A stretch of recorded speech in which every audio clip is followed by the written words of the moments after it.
shushing my daughter. So, welcome to the Dirt Trail Running Podcast. My name is Michelle Hartwig, and I am your host.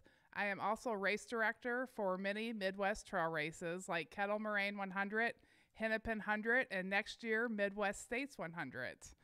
And my co-host is Crystal the Pistol. Hey everybody, how's it going? I apologize for I sound weird because I'm a little congested. So sorry everybody. Yeah, it's allergy season. Uh-huh. I might need to use my allergy rag right here. So, our show, The Dirt, gets the dirt on trail runners and events that interest us. And this year, COVID 19 has caused many races to be canceled.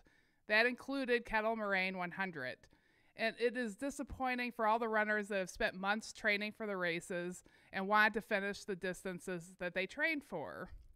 So, Kettle Moraine 100 is normally the second weekend of June, and we had to postpone it to September, thinking things would be back to normal in September, and they weren't. But that did not stop a group of runners from Wisconsin to continue on and finish their kettle race. And one of those people is our guest tonight, and that is Denny Hohisel. And I hope we got his name right this time. Welcome, Denny. Nailed it. Nailed it. All right. Yay! So yeah, we did a Facebook Live and we butchered your name, and then you wrote how to say it, and I wrote it down and put it on my desk. We're getting better at how to pronounce names. It's not Crystal and I's strong point. So how are you feeling? Surprisingly, not all that bad. My left knee is a little stiff. My feet are obviously swollen, but other than that, really no major issues. And you finished yesterday afternoon, so today is Monday, so the finish was on Sunday. Yep, finished at 10:55 yesterday morning. So we want to hear everything about the race, but we also want to hear about when you began running and when you became a trail runner. Can you tell us a little bit about that?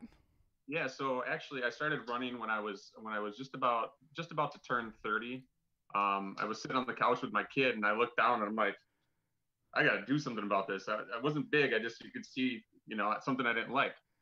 So I picked up a pair of shoes and went for a 1 mile run, and I feel like today, like I did then after the 1 mile run. So it's been I love it. It's been a huge love of mine since. So I go a day without running, and I'm just like, I go mental. Did you run in high school or as a kid? No, I played sports. I actually dreaded the 1 mile run in any school thing, event, or anything. I hated it. Yeah, I did too. I started running when I was turned 40 as well. And for some reason a lot of these people that start late turn to ultras. How did you get turned on to ultras? So a friend of mine, after a couple years of me running, she was like, "Hey, do you want to come pace me at Kettle?" Freya Wasmond. She asked me to go, and I'm like, "Sure." She goes, "How far do you want to pace me?" I'm like, "I don't know." So the weekend before, I ran a half marathon, and then I paced her 20 miles at Kettle, and ever since then, I've been on trails. I cannot stand road running. I absolutely hate it. And when was this? I didn't catch that. That was Kettle 2014. And how many ultras have you done, or what did you start doing for races? Do you do a lot of races, or do you just run a lot? So how I started with the running thing was I started doing obstacle course races, and then I switched eventually over from like Tough Mudders and all those races to, I jumped into this thing called John Dick Classic. It's held in February. It was 20 degrees, fresh powder, 6 inches of snow on the ground. And me and my friend DJ the week before were like, "Hey, you want to do this?" $15 to get in. And we jumped on that bandwagon and ran it 31 miles. And it was like the most wonderful feeling in the world. My legs didn't think so, but my body loved, like, I just loved it. Like, I couldn't help but want to do more. So then I was that person that always like, I'm not going to run a half marathon. I'm not going to run a marathon. I'm not going to run a 50K. I'll probably never run a 50 miler. And now here I am after running 100 miles, and feeling pretty good about it. Do you prefer is it your first 100-mile race? Was Kettle your first 100? It was my first. I signed up this year because my friend Melissa, she's like a sister to me from Oregon. I paced her last year at Old Cascadia in Oregon for 30 miles, and she didn't finish. So she wanted to come out to Wisconsin and run a 100-miler with me. And so we both registered on January 1st, and then she switched her flights to September, and then she broke her hand so she can come out and run with me. But I had to hold it and just go do it because two other crazy members of Lapham Peak Trail Runners, they came out and they're like, "Hey, who wants to run?" I'm like, "I'll do it." Jamie Lynn and Kurt Olinger, they pushed me. Yeah. Do you remember in June? Well, I guess it would have been in March, I believe, March or early April that we postponed. I can't imagine how did that feel? Because you had to have been. I mean, I feel bad because I'm the race director. I feel like I inflicted that pain on you, but you've been training all winter for this big event, and then 10 weeks before we have to cancel. It was like a godsend because I actually had patella tendinopathy, which is a micro tears in my patella tendon.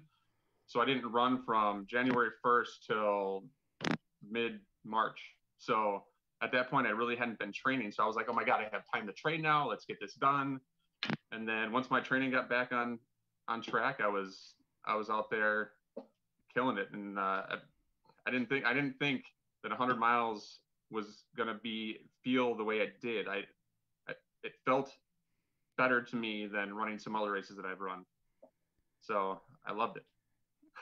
So would you say you're a 100-mile runner now? You're just going to be like, that's your favorite distance? Mentally, I pushed myself through things that I didn't think I would. And yeah, I'd have to say that I'll probably run it again. Yesterday, I was like, I'm never doing this again. There's no way you're ever going to get me to do that. And, it's already fallen in. I'm like, where should I register? What should I do next? And well, Kettle Moraine would be the next one next year. So that might be my second as well. And maybe Midwest States 100 because that's near you as well. Hey, let's get those 100s in Wisconsin taken care of. Yeah. Yeah. So training this summer, I imagine, when it was postponed, you were excited that it was postponed because you were, it's like, okay, it gives me time to heal up. But then as the summer went on, you had to start realizing that things weren't getting back to normal. And there was a chance, especially the size of Kettle, that there was a chance that it wasn't going to be back to normal on time. How did you stay motivated all summer? Well, it did help with all the Ornery Mule races that they had, the virtual stuff. And then just watching other people's progress and watching other people's success really pushed me to push myself even more. So I set out and just made it a goal of mine. As soon as Jamie and Kurt asked me, let's do this, like I made that a priority and I stuck to it, and I'm glad I did because it was amazing. So did they make that a priority, or did they ask you after it was canceled, or did you guys decide, no matter what happens, we're running that day? Yeah, it was like when we knew it was going to be on the verge, because Jamie's sister is a nurse, my fiance is a nurse, so it's like we kind of knew it was going to be like, and so we made that decision. Jamie posted something on I don't remember if it was on the Kettle Moraine training thing or another one of our running group things, but she posted it, and I'm like, let's do this. It gives me motivation to work for, and yeah, it was awesome.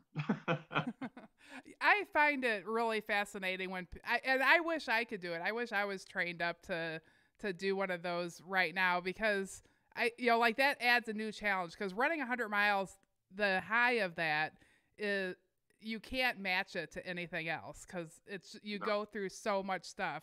But to add on an unsupported race and the high of that, that's never happened to me. Like, I want it to happen now that I'm watching other people do it. What about you? Yeah. I see Crystal shaking her head over there. Yeah, totally. Yes. I definitely want to do another 100. My 100 that I was supposed to do in October, Indiana Trail 100, was canceled, but who knows? Maybe I'll do it. by myself. Get out and do it. Have to. Yeah. Yep. You're already trained up for it. Go ahead. What's Yeah, stopping I you? am. Yep. Absolutely. So tell us about how you and Jamie and Kurt planned for this. Like, did you guys like put drop bags out there? Did you have crew, friends, family, pacers, all that good stuff? Friends, family, pacers, you name it, we had it. We had an amazing group of people out there. Watch me start crying now. First time, actually, this will be the second time getting emotional. But they really kicked ass out there, and they brought an energy that is unreal. My stepdaughter's over here, like over there. Oh, yeah, they came out and really supported us and pushed us to do some things, and they kept us moving and fed us and gave me my PBR at the 100K mark, and I only sat down 5 minutes of the whole race. The rest of it, I was standing up on my feet. Did you guys start the race? Like, what time did you start in the morning? We planned on 7, but then we pushed it to 6 or 6:30. Ended up doing it at I think it was 6:40 by the time we started. And we took off together, and then eventually separated and did our own thing. And it was it could not have been a better day. The weather was perfect. The energy was perfect. There wasn't a ton of people out there, and people that were out there actually knew that we were going to be out there. And every time I ran past someone, they were cheering us on. And there was another group from Chicago that came up. I think her name's Katie O'Connor. She came up, and she ran 100 miles at Nordic and the outside towards Scuff and McMiller. And so her crew was amazing as well. We fed off each other, and every time I came into an aid station, they were all cheering for me. It was almost like kettle was still going on. So did you guys set up the aid stations at all the regular spots so your crew just drove to each one? Yep.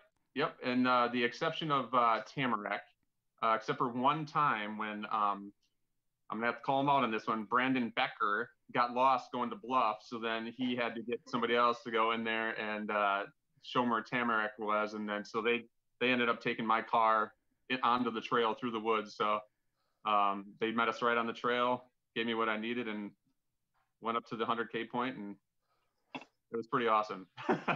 Yeah, Tamarack's a little bit of a tough spot to get to. We'll forgive him. That's why we weren't going to do that one. And then, but when he missed me at Bluff, he felt bad. He's like, well, should I try to meet you at Tamarack? And I'm like, yeah, that would be great. Because it would have been 9.5, about 10 miles before I would have had any aid. I mean, I would have been fine, I think, but yeah. So what did you carry on you? I just had my pack on me, and then I just had some shoes and some salt tabs and some food. Other than that, luckily, my fiance brought out a big thing of mashed potatoes. And then my friend Bonnie and Chris, they brought out a pizza and some chicken noodle soup. And then we had Rob Herman, who was out there. He was cooking with his little camping grill, and it was awesome. Like, we had an amazing crew, like I said, and I would talk more, but I guarantee I would ugly cry, and I don't want to do that on the live podcast. No, that's okay. We don't mind if you ugly cry. I got a reputation. I'm a hard ass, all right? Well, on race day, Nordic Trailhead that's a tough spot to get past, because you can get a 100K belt buckle even if you drop and you're running the 100-mile. Was it easier to get past it this time because it was your own race, or was it hard? What did that feel like? What were you feeling like at that point? No, once I knew I got to the 100K point, I knew I had it. My crew, like I said, was awesome, but I got there. I was in good spirits the whole time. I was coherent the whole race. I didn't have any downs. I was smiling the whole race, which was something I've never seen at a 100-miler. Like, everybody I've paced, they had their down spots. They've were in a chair, slouched over, changing shoes, blisters, chafing. I didn't change my shoes or socks one time the whole time. I sat down, like I said, for a total of 5 minutes. 3 of those were on the toilet. And the rest was from a PBR. When I got into the 100K point, I knew it was clear sailing at that point. Even with my knee hurting, it's just IT band, so I knew it was nothing that was going to be so horrible. But I pushed through that pain multiple times. I actually cried on the course because the pain was bad. Every time I'd stop at an aid station, even if I didn't sit down, the throbbing would come back. It felt like someone was stabbing me.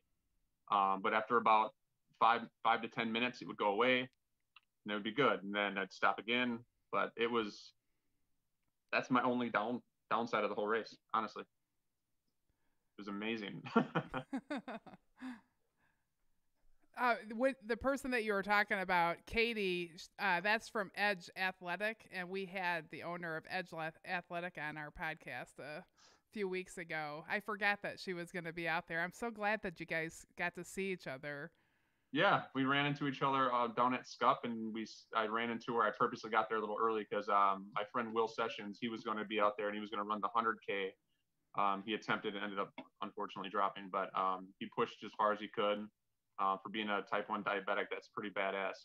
And I saw him on the trail. He gave me a big trail hug, and it was cool. Yeah, Will is emotions. It's okay. Well, yeah, some of your crew is on here. Kurt Olinger says, "Way to go, Denny," and Jamie Hardgrove says, "Ask Denny about the Nordic Loop." Oh my God! So we were just talking about this. That Nordic Loop, after doing it 4 times, I won't be going back there for a long time. It is so monotonous, and it just takes it's different each time you come into it because you're going a different direction, and it's light one time, dark another time, you're going the opposite direction. But it's enough to be like, oh crap, I got 7.6 miles at Nordic Loop before I get to the finish.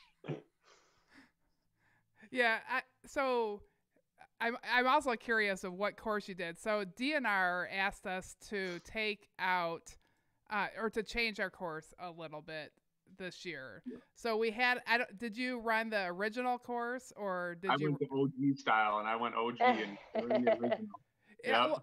Yeah, the old school one would have been the easiest. And if anybody asked me, I suggested that because they would have needed to mow a little bit in McMiller for the new design.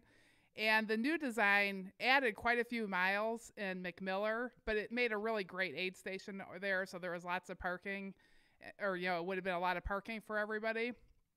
But it meant I had to figure out a way to take some miles off of the course. And part of me thought, I never wanted to do Nordic 4 times as a runner. Like it always I'm like, oh, this loop can take me 2 hours or it can take me 5 hours. Because it's just so, it gets like, I get it.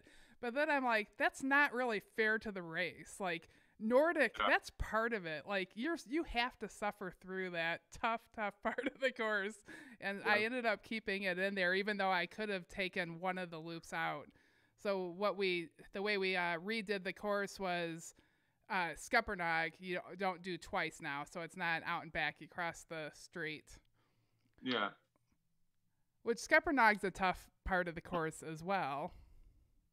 I don't mind Scuppernong. I used to train out there. I've done a lot of like 4 or 5 loop runs out there. It's a fairly easy loop because there's not a whole lot of elevation. And that you go to the Outlook every time, add a little bit of mileage on there. So it's not a bad way to go. It's a little bit rocky out there, maybe sometimes. I think going to Rice Lake is a little more rocky. Absolutely. Yeah. I love Rice Lake during the day for daytime training runs. And at night, it's a perfect spot on the kettle course because you're about ready to walk then anyhow. Yeah. One of my pacer, Bonnie, she's like, I've never been out here. She goes, I might have to come back out there. It seems like it'd be a pretty place to go to run. I'm like, it is. It's just unfortunate you're going to have to see it at night. Yeah, that's actually what that's probably the main place I go to park and then run out to Rice Lake and back. I love that route. Yeah, it adds some technical difficulty with the stairs and all the uneven rocks um, but when you have a bum IT band, it makes it even that much worse going up and down those stairs, the sidewalking down the stairs and slowing down and making you feel like an old crippled man. It's pretty great. Yeah, we've got more people. Can you see what's coming in, Crystal? Royal's Yeah, I popping it can. up onto my screen here. Yep, So I can see it. we have people It says listening. Kurt says, "Way to go, Denny." And then Christopher Foley says, "We love you, buddy." And then He's one of my pacers um, and my best friends. Yep. Rob Herman says, "Good to hear he wants to do Kettle 100 again." And then Kurt says again, "I'll say the best part of the Nordic Loop is seeing other runners." Yep. I don't know. I don't know. I don't mind Nordic for that reason. You know, you kind of see people. So Yeah. it's good. It's good to. I like seeing people when I'm running. I don't like being by myself. Like, please, Yeah. I need to see somebody. It's always nice to have the crew out there, and so when we came in, like there's nobody running with us. It was nice. Yeah, I'm kind of. Yeah, I it is expected nice. more people to be out there. I'm surprised that that's the how many you actually were seeing on a regular basis. Yeah. So where do you live at normally? I Or live in daily? Pewaukee. In I live in Milwaukee? Pewaukee. In Yeah. Pewaukee. Kewaukee? Yep. Pewaukee. And where do you train at? Or like, what's good places to train at by you? My favorite spot is Lapham Peak. It's a 6.6 mile loop with about 900 feet of elevation. I did that as a training run and ran that loop 5 times, and got like 34 miles in that day. And it was hard, but it was awesome. It was my last long run before Kettle. And do you have a running group that you run with there? Yeah, the LPTR runners, the Lapham Peak Trail runners. We meet out there every Wednesday night. We do a loop, and then there's a pond in the middle. If it's hot out, we go and jump in the pond, and it's just a group of awesome people and tell our race stories and talk about stuff. And actually, there was quite a few people. A friend of mine, Nicholas Weed, is like, hey, when you're out there running, you're at some point you're going to want a light beer of some sort, some type of pilsner. And that's when I realized the 100K point was that point for me. It was just like a celebration to let's get this done. Yeah. Have you ever? I've heard good things about Lapham Peak.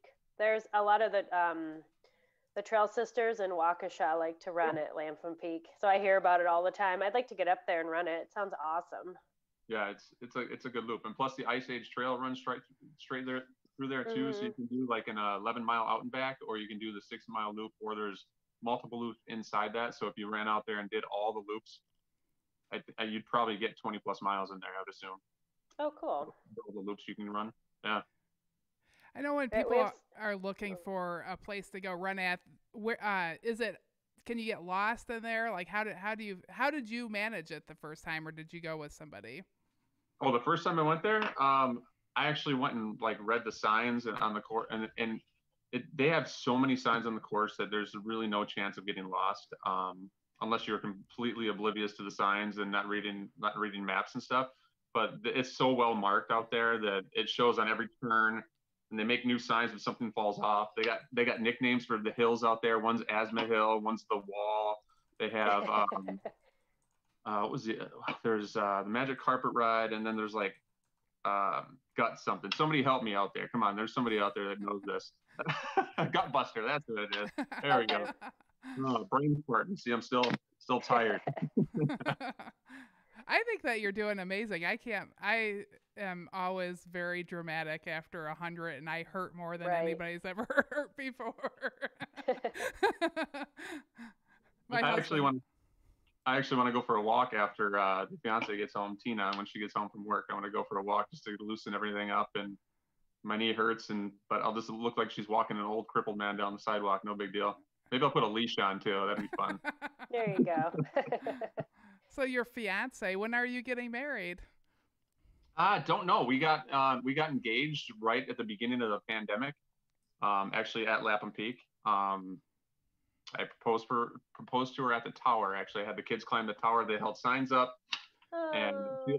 she looked up and she's like, "Look at these little assholes." And I turn around and she turns around and I'm on my knee. So she's like, "Oh my God, are you serious?"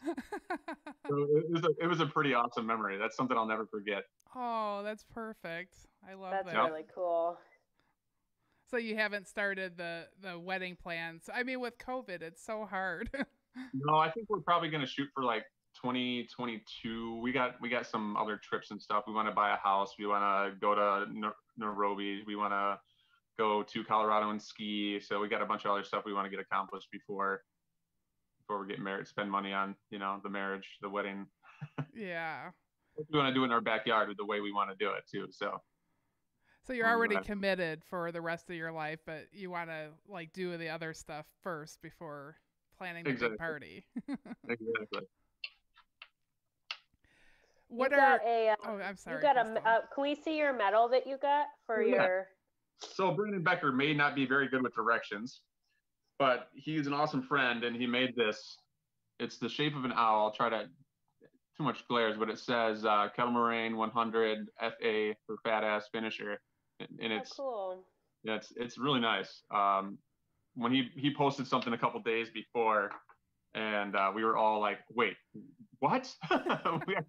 we're actually gonna get a medal?" It was awesome. Oh, that's so nice. Thank you for doing that for him. Those one of the kind awards are extra special. Mm-hmm.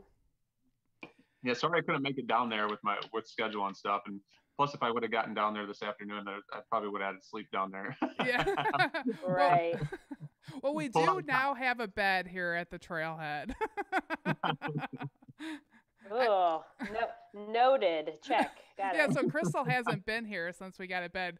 I always joke, I'm like, oh, I just wish I had a bed sometimes. I get so tired at work and I need a nap. Now we have one. So I guess we'll do it for tired 100-mile runners that come to be on the show. Yeah, for sure.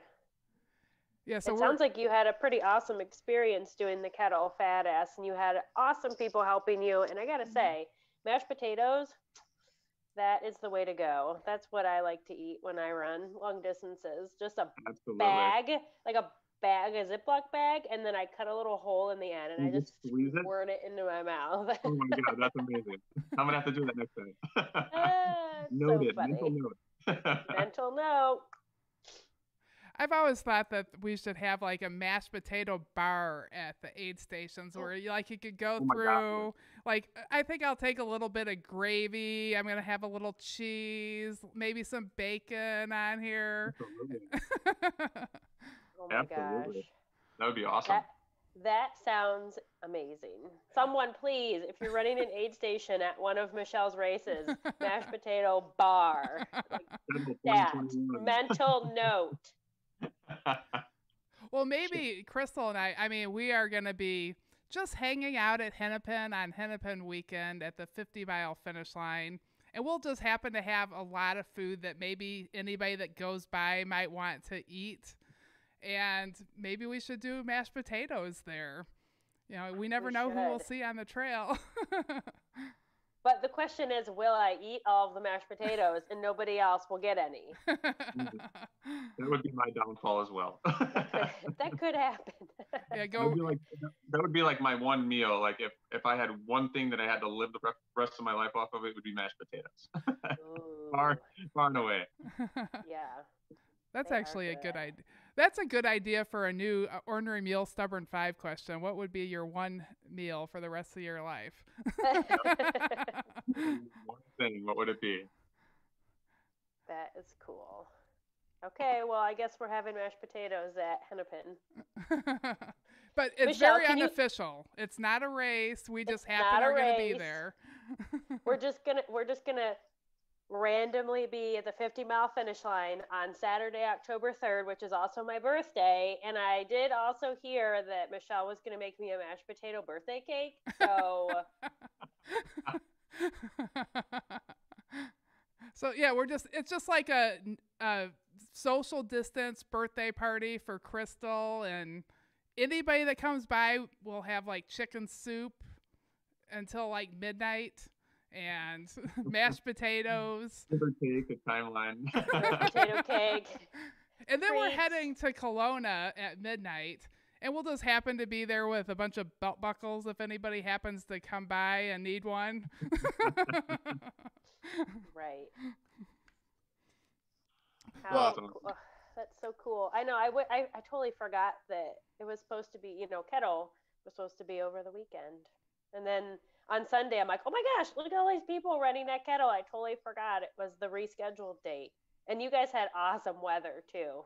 It was amazing. Perfect. Yeah, it could not have been any better. We had a nice breeze in the prairie section, and none of us had a chance to bonk out there, so it was awesome.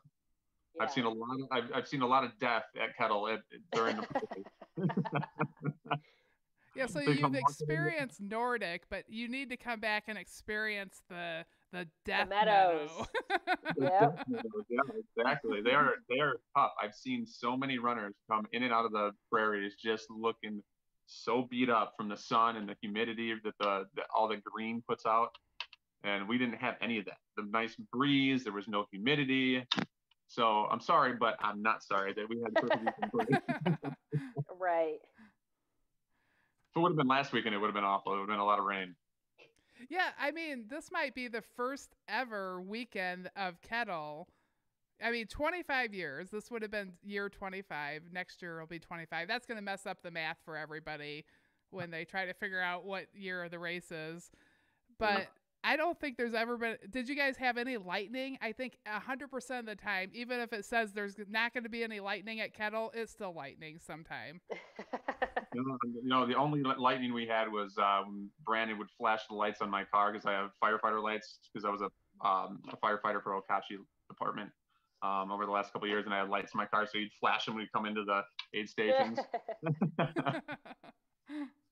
That's nice. Yeah, I can't believe how easy it went for you. I expected, a big low, no big lows where you thought you wouldn't make it. You wanted more of a story, didn't you? Yeah, I'm going, this was kind of boring. No. Just kidding.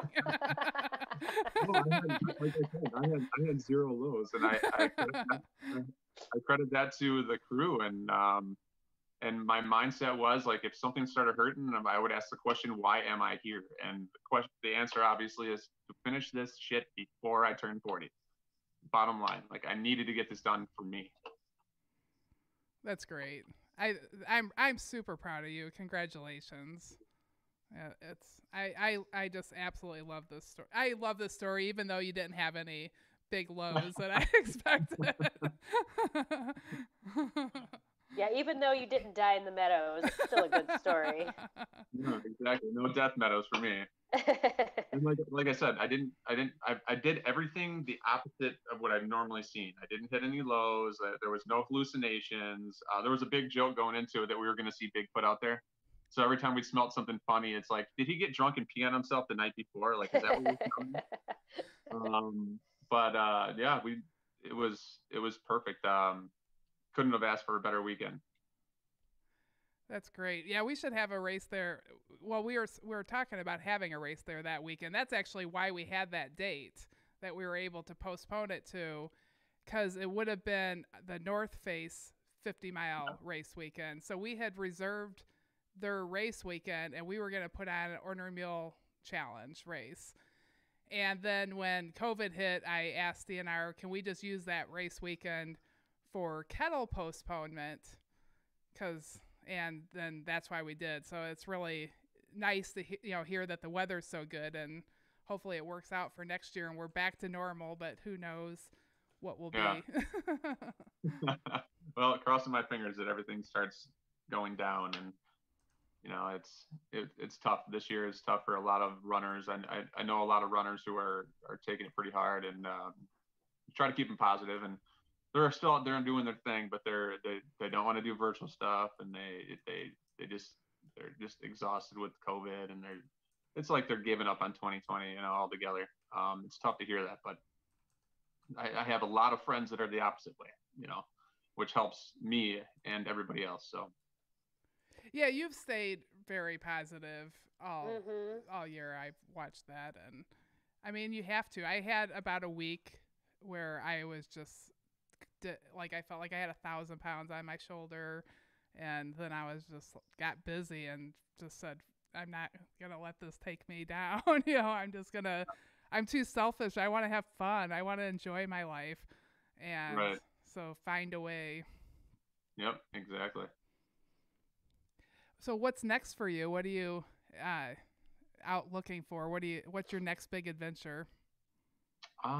Next big adventure. I don't really have anything going on with running. I'm gonna do some recovery, and then we got the family, the three of us got ski passes for Little Swits up in Slinger. We're gonna go there quite often this winter. We're doing a Colorado trip for skiing in December, and then Nairobi. We're gonna do a 2-week trip to Africa, to Kenya next year. But in that, I mean, that's in February and March. So I'm sure at that point I'll already be back into training for Kettle next year. Well, great. And Ice Age, obviously that was postponed too. But so I'll be running that next as my lead up run to Kettle next year as well. Yeah, Ice Age is such a perfect training, last run before Kettle. You could be, peaked at the Ice Age 50 and then, peaked again for Kettle. Yeah, it's nice to have 5 weeks in between. It's like the perfect amount of time. Yeah, that was another thing. So DNR had us change the date because it was always the first weekend of June, which was great because parking was free that weekend because it was National Trails Day. Yeah. And then they asked us before the race last year.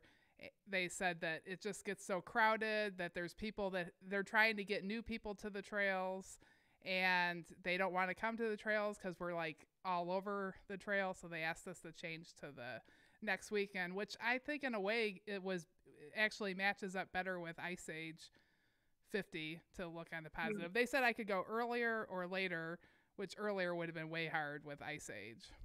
Yeah. So 1 week later. Well, do you have anything else that you want to share? No, I'm good. Like my knees are swollen, my feet are swollen, but all in all, again, just want to thank my crew for being out there, and thank you guys for having me on. And it was a pleasure. I really appreciate the reach out. Well, thank you. Well, you're not done yet because we have the Ornery Mule Stubborn 5. Oh, he thought he was done. Nay, you are not done. All right, boy, so okay, so the Ornery Mule Stubborn 5, there's 5 questions. You can answer them as fast or as stubbornly as you want. So are you ready? Sure. Number 1, share one thing about you that people may not know. I like to draw. I'm very good at drawing hands, which is a really hard thing to draw, but yeah. I like to draw. Do you have any examples that you can show that are close to you? Oh, here we go. Yes, he's doing it.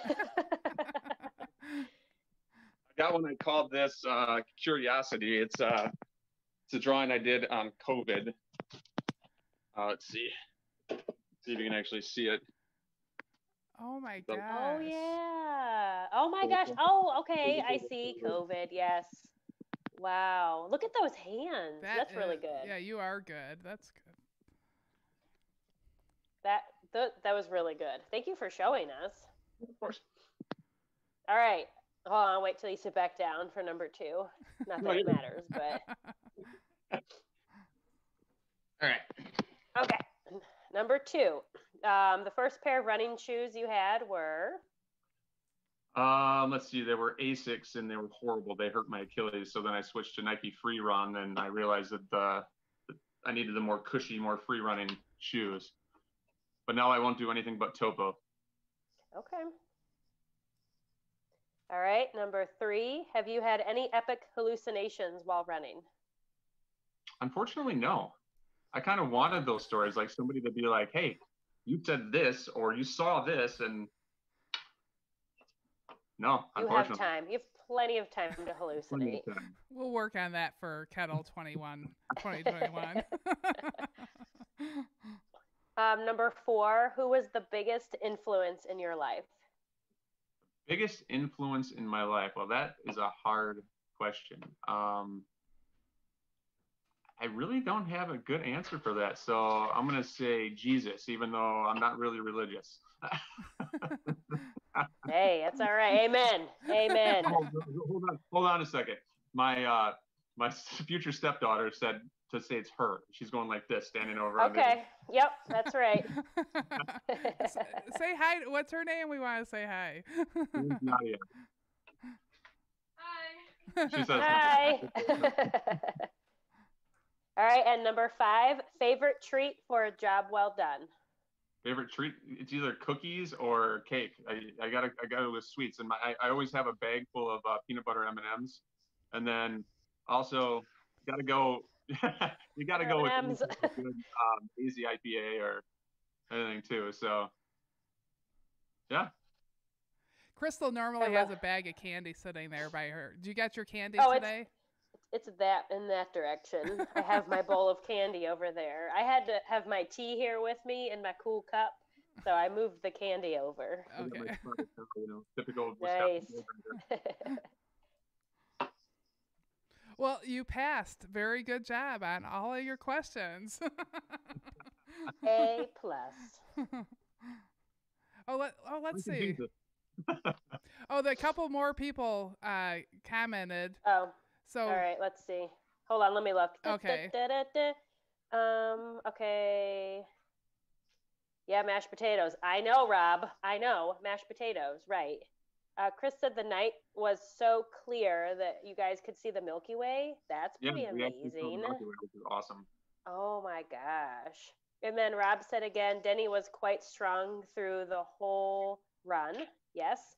And Christopher said, I had to jog to keep up with Denny's power walking. You must power walk like me, because I suck at running, but man, I can power walk. Yeah, at one point I looked down, it was like 14-minute miles power hiking.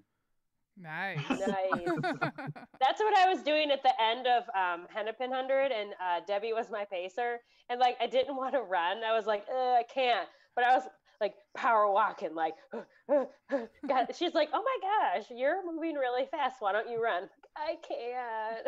Yeah, it's like the power whole walk really fast. It's like the whole motion of lifting your feet off the ground simultaneously is like the worst pain in the world. But if you can like power hike and just keep them 1 foot down at a time, yep, no pain. Yep.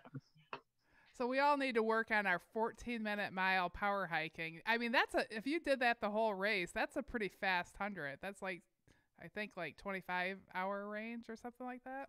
Well, maybe I should work on my race walking. You ever seen that in the Olympics where they're like, I don't know how I get my hips going that way. Maybe I need to do yoga or something. That hurts thinking about it. It does look. I did fans 12 and 24-hour race, and there was a lot of power hikers. Like, they were serious power hikers. They had judges out on the course because they were like going for world records and stuff. And It looked really hard. I did not like it when I was having a hard time catching them when I was running. I remember at one point we were at like it was shortly after daybreak, and my friend DJ, we're like trying to calculate roughly what time, and at one point I was like, all right, let's do 10:30, and then I was like, all right, it's probably looking towards 12, and then we finally looked at each other. I'm like, all right, let's do 11 o'clock. And then as soon as I said that, I started power hiking. He goes like, yep, that's what I thought. That's funny. No, there were so many jokes, and I mean, as a trail runner, you guys know all the poop jokes and all the all the fun stuff that goes on in the trails as you're just trying to lighten the load for somebody who's out there running 100 miles, and everyone was on point. I think they were a little impressed that I was like still zinging them at mile 90 and 94 and 98. Yep. Yeah, being out on the trail, like you just let everything out. Like you just, you share. Literally let everything out. Lighten the load. Am I right, Denny? Oh, yeah. For some reason, there was a lot of stepping on geese while I was out there. I don't know where all the geese came from, but people were really stepping on geese out there. Mm-hmm.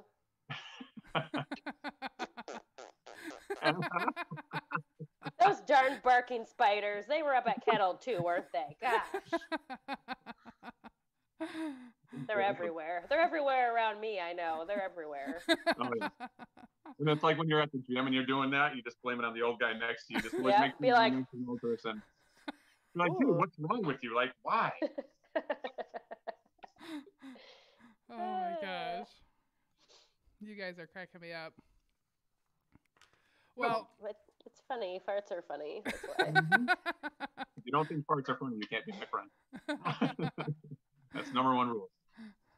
Yeah, they're funny. Actually, I think the number one rule should be never trust a fart. You know, that's, you know, if you take enough Imodium, I think you're good. Okay.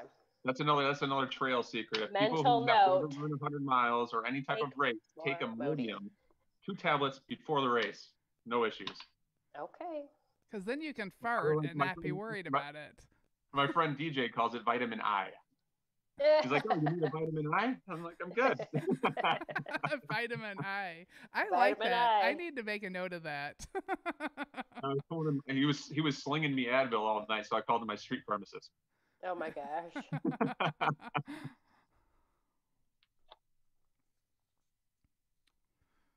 Well, that's really good. Well, thank you so much, Denny. No other stuff that we're gonna pull out here. I mean, if you have any more random questions, go ahead, fire away. If not, we're good. Okay. Well, I just want to make sure you shared everything that you remembered from the run, and we didn't want to cut you off. Yeah, I don't think I really missed anything. Yeah, I think, you know, like I said, everything went almost as perfect as you could possibly get it. It was just a wonderful weekend with friends and family out there. It was awesome. Well, you guys are welcome to come just hang out with us at Hennepin October 3rd if you feel like a training run there. If my legs are moving correctly, maybe. Yeah. We're gonna be doing some biking, running, and kayaking there. Okay. So it'll be a little. So you can just sit in a boat if you want to. Mashed potato bun, right? Yeah. Potato boat. And yeah, now I'm hungry. Now I want mashed potatoes. Yeah, I think so. We'll have to practice on that. Well, go ahead. Oh no, that's okay. I was gonna say I have a bag of potatoes up the top of the fridge. I'm thinking. Nice. Yeah, we need like the good kind too, not like the boxed stuff, like made from a potato. Yeah, like a real potato, not a fake It's potato. all made from potatoes. Well, those dehydrated ones are the dehydrated ones? I'm killing Crystal.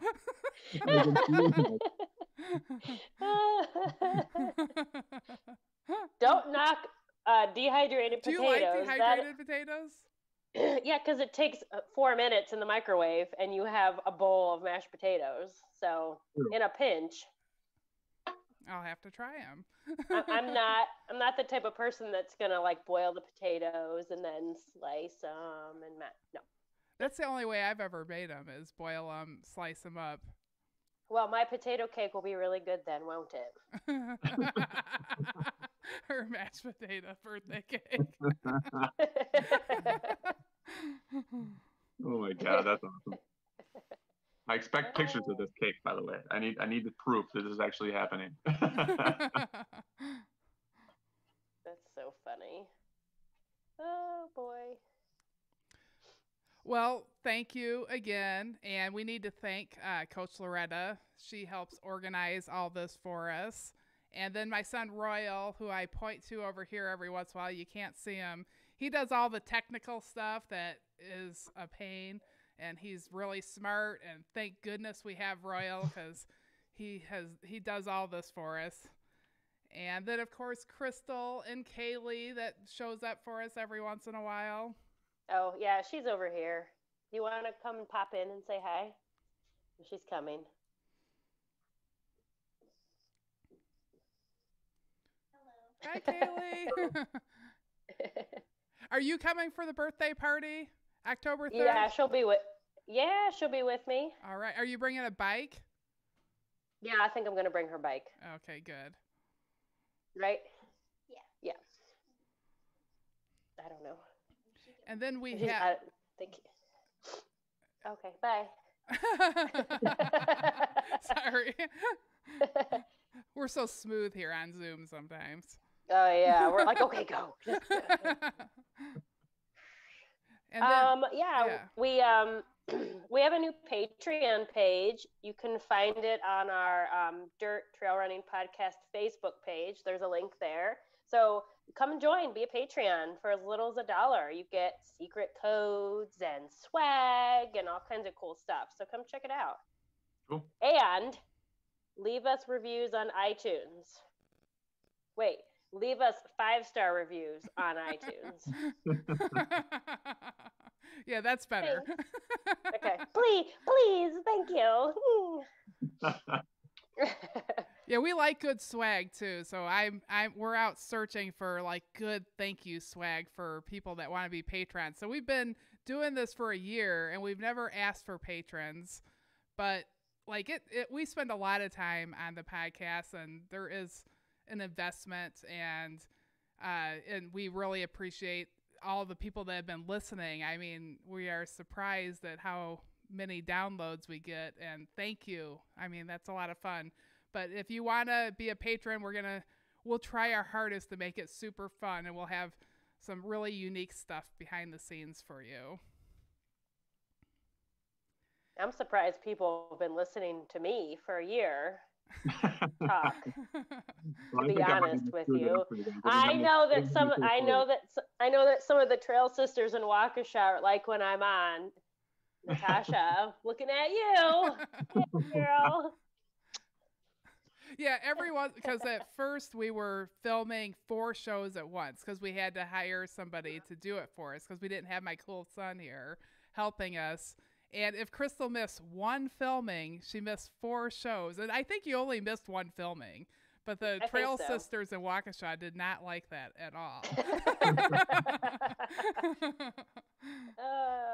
Even though we had really great guest hosts too. Oh yeah. Yeah. No, I'm super grateful for for everything. I love being on here. It's so much fun. Thanks for all the listeners and all of our guests and everyone that helps out. It's just been amazing. I hope we continue this podcast for many years to come. Yeah, inspire people, like regular people. Not regular like Denny, because Denny is not regular because he had an easy first 100 and did it like he was a pro. But like regular people like us who hurt more than anybody's ever hurt before when they finish 100. Well, I mean, this is the most that I've heard. So normal 100. It was just mental grit out there for me, honestly. Well, I was just pushing myself, to make sure I didn't get to that dark spot, and I didn't. So I was happy with that. Yeah, I think that you stayed positive. Awesome. You were fit, which I mean, when you're fit, that makes all the difference. You know, when you train, it's so much easier to finish. Yeah, I mean, there is that. Training is important. Yeah. And some people do, wing it, and so I've never done that, but. So, Crystal. Well, thank you everybody for listening. Sometimes I wing it. Thank you. And if anybody's still listening to us now, tomorrow night we have a show at 7 p.m. and tune in to our podcast live. And every Tuesday we have one at 7 p.m. So thank you, everyone. Goodbye. Bye, guys. Thank you. Bye. Thank you. It was awesome.